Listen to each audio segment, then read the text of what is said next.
प्राण म्हणजे प्रणालीतील जीवन ऊर्जा, याम म्हणजे त्यावर नियंत्रण मिळवणं, प्राणायाम म्हणजे स्वतःच्या जीवन ऊर्जेवर प्रभुत्व मिळवणं. जर तुमच्या जीवन ऊर्जेवर प्रभुत्व असेल तर 100% तुमचं जीवन आणि नशीब हे अशा टप्प्यापर्यंत तुमच्या हातात असेल जिथं तुम्ही हे देखील ठरवू शकाल की तुम्ही कसं आणि कधी मरणार.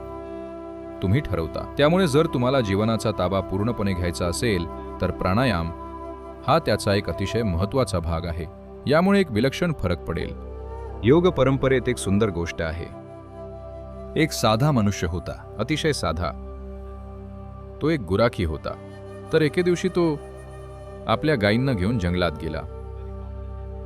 भारतात हे खूप सामान्य आहे की जंगलात गायी वासरांना जन्म देतात. तर गायीने या वासराला कसा जन्म दिला ही संपूर्ण प्रक्रिया त्यानं पाहिली आणि तो अतिशय हळवा झाला. म्हणून त्यानं मोठ्या प्रेमानं त्या वासराला उचललं आणि स्वतःच्या खांद्यावर ठेवलं आणि चालत घरी परतला.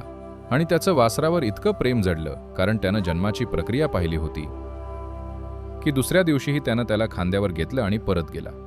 तो रोज हे करायचा. 10 वर्षांनंतर तो एका अवाढव्य बैलाला आपल्या खांद्यावर घेऊन चालला होता आणि लोकांना वाटलं की तो कोणीतरी महामानव आहे. त्याला कधी कळलंच नाही. प्राणायाम तुमच्यासोबत हेच करेल. जेव्हा तुम्ही काहीतरी नवीन करायला सुरुवात करता तेव्हा तुम्हाला वाटतं की हा वेळेचा अपव्यय आहे, कारण तुम्ही सकाळी अर्धा तास बसलात पण काहीच घडलं नाही. पण 6 महिन्यानंतर लोक तुमच्याकडे पाहतात, तुमच्याकडे आदराने पाहतात आणि त्यांना वाटतं की तुमच्यासोबत काहीतरी अद्भुत घडलंय. तुम्हाला कधी कळलंच नाही. प्रगती नेहमी अशीच घडते.